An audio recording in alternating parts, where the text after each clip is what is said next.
સંધાન all Gujarat integrated classroom. સેટેલાઇટના માધ્યમથી જોડતી કડી એટલે સંધાન.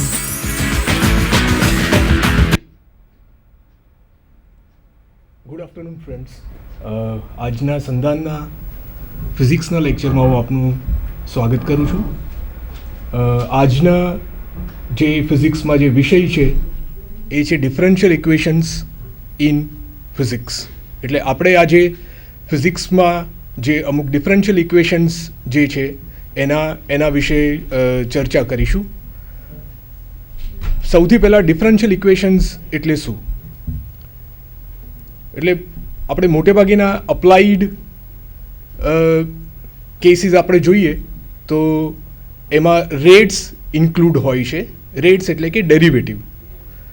તો જે ઇક્વેશન્સમાં આવા ડેરિવેટિવ્સ હોય છે એ ઇક્વેશન્સને આપણે ડિફરન્શિયલ ઇક્વેશન્સ કહીએ છીએ. ડિફરન્શિયલ ઇક્વેશન્સ આપણે એને બે વિભાગમાં ડિવાઈડ કરી શકાય. એક તો partial differential equations. Partial differential equations એટલે કે જેમાં કોઈ વિધેય હોય, ફંક્શન હોય, જેમાં ઘણા બધા વેરિયેબલ્સ હોય. For an example say x, y and z. અને ધારો કે આપણે જ્યારે ડેરિવેટિવ લઈએ એ વિધેયનું, suppose with respect to x, તો આપણે વાય અને ઝેડને કોન્સ્ટન્ટ લેતા હોઈએ છીએ, તો એને પાર્શિયલ ડેરિવેટિવ કહેવાય. તો જેવા ઇક્વેશન્સના અંદર આવા પાર્શિયલ ડેરિવેટિવ્સ આવતા હોય છે એને આપણે પાર્શિયલ ડિફરન્શિયલ ઇક્વેશન્સ કહીએ છીએ. અધરવાઇઝ એને ઓર્ડિનરી ડિફરન્શિયલ ઇક્વેશન્સ આપણે કહીશું. હવે આપણે સ્લાઇડમાં બતાવ્યા પ્રમાણે જે ડેફિનેશન્સ આપણે હમણાં આપી એ જ વસ્તુ અહીંયા સ્લાઇડમાં આપને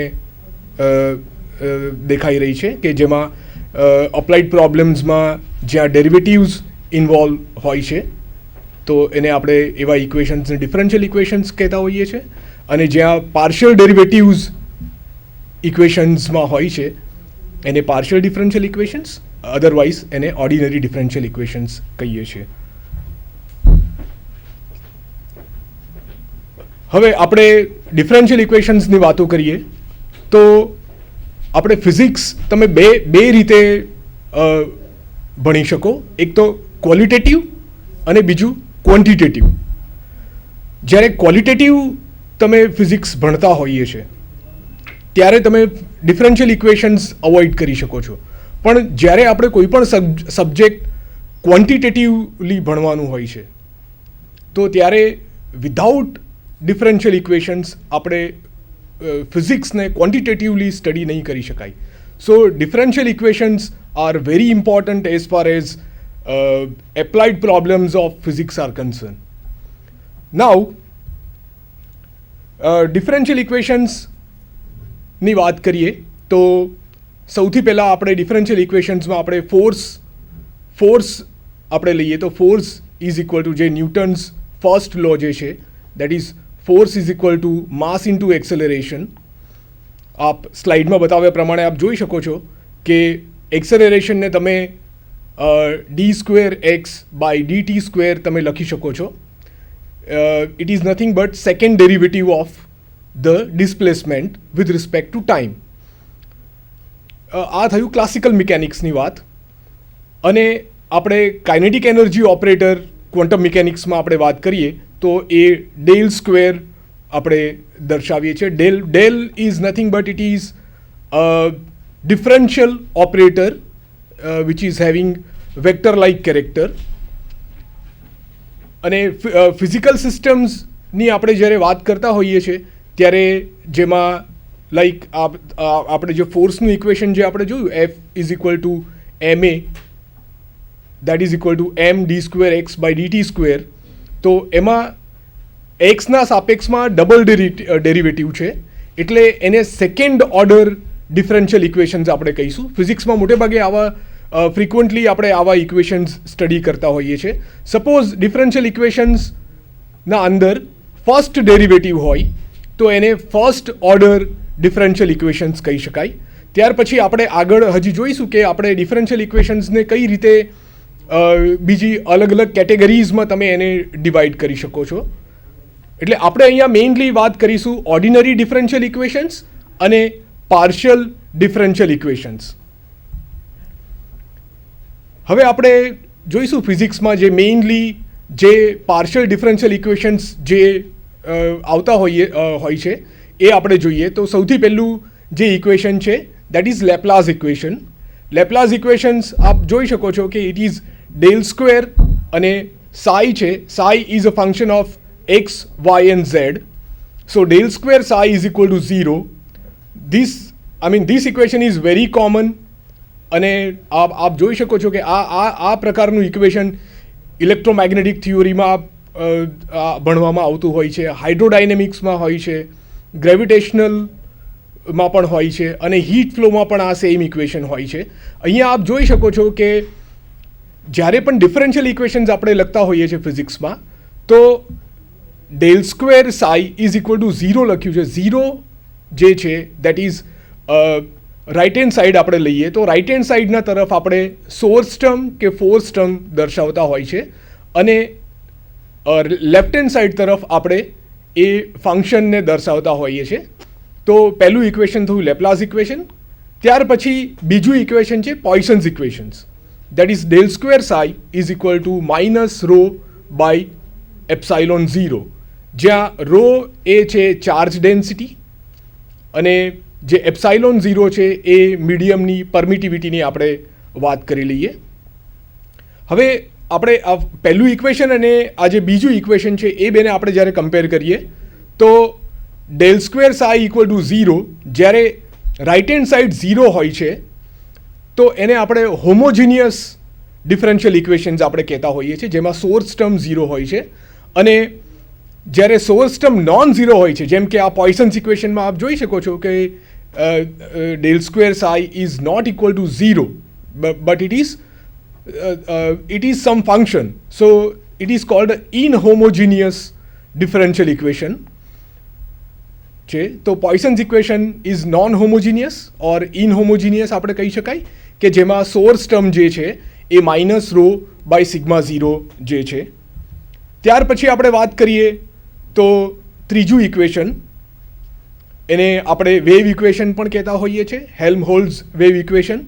અને આ જે ઇક્વેશન છે એ ટાઈમ ઇન્ડિપેન્ડન્ટ ડિફ્યુઝન ઇક્વેશન પણ આને કહી શકાય, wave equation as well as time independent diffusion equation. અને એનું ફોર્મ આપ જોઈ શકો છો, it is del square psi plus or minus k square psi is equal to 0, જ્યાં જે કે છે એ કોઈ અચળ છે જે આપણે પછીથી એને શોધવાનું હોય છે. અને આ પ્રકારના ઇક્વેશન્સ જે હોય છે એ જે ઇલાસ્ટિક વેવ્સ સોલિડમાં પ્રપોગેટ થતા હોય છે, ઇલેક્ટ્રોમેગ્નેટિક વેવ્સ જે પ્રપોગેટ થતા હોય છે, એઝ વેલ એઝ સાઉન્ડ અને ન્યુક્લિયર રિએક્ટરમાં પણ આ પ્રકારના ઇક્વેશન્સ આપણે ભણવામાં આવતા હોઈએ છીએ. ત્યાર પછી આપણે ચોથું ઇક્વેશનની વાત કરીએ તો એ છે ટાઈમ ડિપેન્ડન્ટ ડિફ્યુઝન ઇક્વેશન.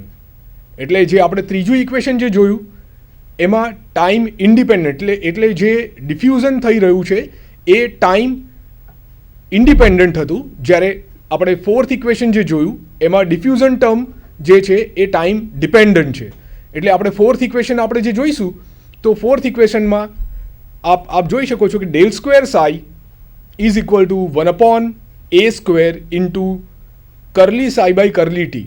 એટલે ફોર્થ ઇક્વેશનમાં આપ જોશો તો અહીંયા જે ડેરિવેટિવ જે છે એમાં એક ડેલ સ્ક્વેર જે છે એમાં આપણે સ્પેસના સાપેક્ષમાં આપણે ડેરિવેટિવ લીધું છે, જ્યારે રાઇટ હેન્ડ સાઈડમાં આપણે તમે કર્લી બાય કર્લી ટી છે એટલે આપણે સમયના સાપેક્ષમાં પણ ડેરિવેટિવ લીધું છે.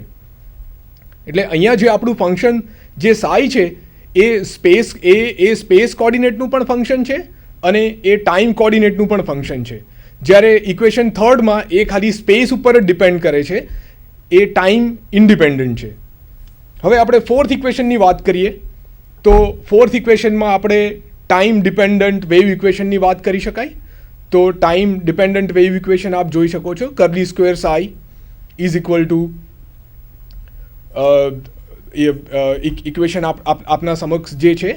તો એમાં આપણે અહીંયા જે છે આ કર્લી સ્ક્વેર જે છે એ 4 ડિમેન્શનલ લેપ્લાશિયન છે. એમાં આપણે 3 સ્પેસ કોર્ડિનેટ અને ચોથો ટાઈમ કોર્ડિનેટ પર એમાં આપણે ઇન્વોલ્વ કરી લીધો છે. તો આ જે છે 5 નંબરનું ઇક્વેશન એ છે ટાઈમ ડિપેન્ડન્ટ વેવ ઇક્વેશન. ત્યાર પછી આપણે ઇક્વેશન નંબર 6ની વાત કરીએ તો del square psi is equal to rho by sigma 0. જ્યારે અહીંયા જે સાઈ જે છે એ સ્કેલર પોટેન્શિયલ છે. જ્યારે પણ સ્કેલર પોટેન્શિયલ એટલે આપણે કન્ઝર્વેટિવ ફિલ્ડ્સની આપણે વાત કરીએ તો કન્ઝર્વેટિવ ફિલ્ડ્સને આપણે 2 પ્રકારે એને દર્શાવી શકાય. ક્યાં તો તમે એ ફિલ્ડથી પણ એને દર્શાવી શકો એટલે વેક્ટર ફિલ્ડથી, ક્યાં તો તમે એને સ્કેલર પોટેન્શિયલથી પણ તમે દર્શાવી શકો. એટલે કન્ઝર્વેટિવ ફિલ્ડ્સની આપણે ડેફિનેશન આપીએ તો કન્ઝર્વેટિવ ફિલ્ડ એટલે કે જેમાં વર્ક જે છે એ પાથ ઇન્ડિપેન્ડન્ટ હોય છે. એટલે અલગ અલગ પાથ તમે કોઈ 2 પોઈન્ટ વચ્ચે તમે ધારો કે વર્ક કેલ્ક્યુલેટ કરો તો એ પાથ ઇન્ડિપેન્ડન્ટ હોય છે અને એવા ફિલ્ડ માટે તમે સ્કેલર પોટેન્શિયલ ડિફાઇન કરી શકો છો. તો આ જે 6th ઇક્વેશન છે એ સ્કેલર પોટેન્શિયલ ઇક્વેશન છે અને એનું ફોર્મ આપ જોઈ શકો છો, જ્યાં રો જે છે એ again it is source term અને એપ્સાઇલોન 0 જે છે એ મીડિયમની પરમિટિવિટી છે. ત્યાર પછી આપણે બીજા પાર્શિયલ ડિફરન્શિયલ ઇક્વેશન્સની વાત કરીએ તો આવે છે કેલાઇન ગોર્ડન ઇક્વેશન.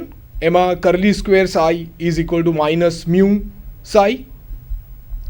અને આ વેક્ટર ઇક્વેશન જે છે એમાં psi is replaced by vector function. અત્યાર સુધીમાં આપણે પ્રીવિયસ જે ઇક્વેશન્સ જોયા એમાં સાઈ સ્કેલર હતું, જે આપણે 6th નંબરનું ઇક્વેશન આપ જોઈ શકો છો. તો 6 નંબરના ઇક્વેશનમાં જે સાઈ છે એ સ્કેલર છે. જ્યારે હવે આપ આ કેલાઇન ગોર્ડન ઇક્વેશનમાં આપ જોશો તો સાઈ એ વેક્ટર ફિલ્ડ છે, એ આપણે વેક્ટર ફંક્શન એને કહી શકાય.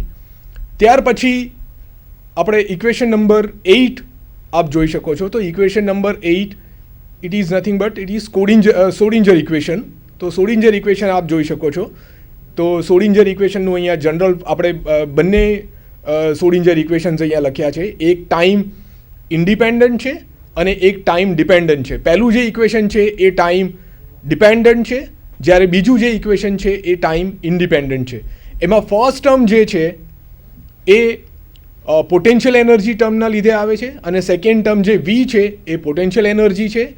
એચ કટ સ્ક્વેર જે છે, એચ કટ એ પ્લાન્ક કોન્સ્ટન્ટ છે. 2 is constant and m is mass of the particle.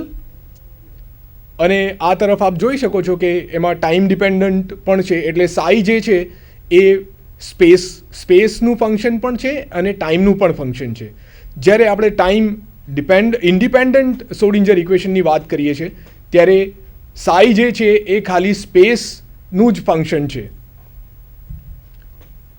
એ જ પ્રકારે હવે આપણે અત્યાર સુધીના આપણે જે પણ ઇક્વેશન્સ આપણે જોયા એ લિનિયર પાર્શિયલ ડિફરન્શિયલ ઇક્વેશન્સ હતા. લિનિયર એટલે કે જે આપણે ઇક્વેશન્સ ડિફરન્શિયલ ઇક્વેશન આપ લેશો તો એમાં જે ડેરિવેટિવ જે આવશે એમાં ડેરિવેટિવનો સ્ક્વેર કે સાઈનો સ્ક્વેર ક્યાં તો ડેરિવેટિવ અને સાઈનું પ્રોડક્ટ એ એમાં નહોતા. એટલે એવા ડિફરન્શિયલ ઇક્વેશન્સને આપણે લિનિયર ડિફરન્શિયલ ઇક્વેશન્સ આપણે કહીશું. પણ ફિઝિક્સમાં ઘણી વખત નોન લિનિયર ડિફરન્શિયલ ઇક્વેશન્સ પણ આવતા હોઈએ છે. તો એના આપ જોઈ શકો છો કે simplest non linear wave equations, the form of that non linear wave equation is given. આપ જોઈ શકો છો કે અહીંયા જે સેકન્ડ ટર્મ જે છે, સેકન્ડ ટર્મમાં જે વેવ ઇક્વેશન વેવ ફંક્શન જે છે જે વિધેય છે સાઈ, તો એમાં પ્રોડક્ટ છે સાઈ અને curly psi by curly T. એટલા માટે આ નોન લિનિયર છે. એ જ પ્રમાણે ત્યાર પછીનું સેકન્ડ ઇક્વેશન આપને બતાવ્યું છે એ પણ નોન લિનિયર ઇક્વેશન છે. એમાં પણ આપ જોઈ શકો છો કે જે સેકન્ડ ટર્મ જે છે એ સેકન્ડ ટર્મ એ નોન લિનિયર ટર્મ છે અને એના લીધે આખું જે ઇક્વેશન છે એને આપણે non linear partial differential equations આપણે કહીશું. આજના લેક્ચરમાં આપણે મેઇનલી ઓર્ડિનરી ડિફરન્શિયલ ઇક્વેશન્સ અને પાર્શિયલ ડિફરન્શિયલ ઇક્વેશન્સ ઉપર જ ફોકસ કરીશું. હવે આ જે ડિફરન્શિયલ ઇક્વેશન્સ જે છે એને સોલ્યુશન કાઢવા માટેની અમુક રીત છે, જનરલ ટેકનિક્સ છે, એ આપણે જોશું. તો પહેલી જે ટેકનિક છે એને કહેવામાં આવે છે separation of variables. Separation of વેરિયેબલ્સમાં શું કરવાનું હોય છે કે જે પાર્શિયલ ડિફરન્શિયલ ઇક્વેશન્સ હોય છે એને સ્પ્લિટ કરી દેવામાં આવે છે ઓર્ડિનરી ડિફરન્શિયલ ઇક્વેશન્સમાં. એટલે આપણે પાર્શિયલ ડિફરન્શિયલ ઇક્વેશન્સની વાત, આપણા પાસે પાર્શિયલ ડિફરન્શિયલ ઇક્વેશન્સ હોય તો એમાંથી એને ડીકમ્પોઝ કરીને એને ઓર્ડિનરી ડિફરન્શિયલ ઇક્વેશન્સમાં કન્વર્ટ કરવામાં આવે છે. અને ત્યાર પછી એમાં જે કોન્સ્ટન્ટ્સ જે આવતા હોય છે ઓર્ડિનરી ડિફરન્શિયલ ઇક્વેશન્સમાં એને આઇગન વેલ્યુ પ્રોબ્લેમ તરીકે લઈને ત્યાર પછી જે ઇક્વેશન્સ છે l y is equal to i y એ ફોર્મમાં એને કન્વર્ટ કરવામાં આવે છે અને ત્યાર પછી એનું સોલ્યુશન મેળવવાનું હોય છે.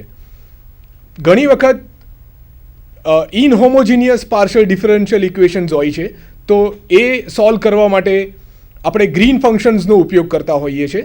એટલે આપ જોઈ શકો છો કે સેકન્ડ લાઇનમાં જે આપ્યું છે, સ્લાઇડમાં જે બતાવ્યું છે સેકન્ડ લાઇનમાં, એમાં પાર્શિયલ ડિફરન્શિયલ ઇક્વેશન્સ જે છે એને આપણે ગ્રીન ફંક્શનનો ઉપયોગ કરીને એને આપણે સોલ્વ કરી શકાય છે. ત્રીજી મેથડ જે છે એમાં આપણે ઇન્ટિગ્રલ ટ્રાન્સફોર્મ્સનો યુઝ કરીને પણ આપ ડિફરન્શિયલ ઇક્વેશન્સના સોલ્યુશન આપ કાઢી શકો છો. અને અમુક ડિફરન્શિયલ ઇક્વેશન્સ એક્ઝેક્ટલી સોલ્વેબલ નથી હોતા, તો એવા ડિફરન્શિયલ ઇક્વેશન્સનું આપણે ન્યુમેરિકલ કેલ્ક્યુલેશન્સ ઓર તમે ન્યુમેરિકલ સોલ્યુશન એનું આપ કાઢી શકો છો. એટલે મેઇનલી આપણે ડિફરન્શિયલ ઇક્વેશન્સ જે છે એ આ 4 પ્રકારે આપ સોલ્વ કરી શકો છો. સૌથી પહેલાં આપણે જોયું સેપરેશન ઓફ વેરિયેબલ, કે જેમાં પાર્શિયલ ડિફરન્શિયલ ઇક્વેશન્સને ઓર્ડિનરી ડિફરન્શિયલ ઇક્વેશન્સમાં સ્પ્લિટ કરવામાં આવે છે. સેકન્ડમાં ગ્રીન ફંક્શનનો ઉપયોગ કરીને એમાં ઇનહોમોજીનિયસ એટલે કે સોર્સ ટર્મ પણ હોય છે તો એને ઇનહોમોજીનિયસ પાર્શિયલ ડિફરન્શિયલ ઇક્વેશન્સને સોલ્વ કરવાના હોય છે. અને ત્યાર પછી ઇન્ટિગ્રલ ટ્રાન્સફોર્મ્સ એટલે કે લેપ્લાસ ટ્રાન્સફોર્મ્સ, ફોરિયર ટ્રાન્સફોર્મ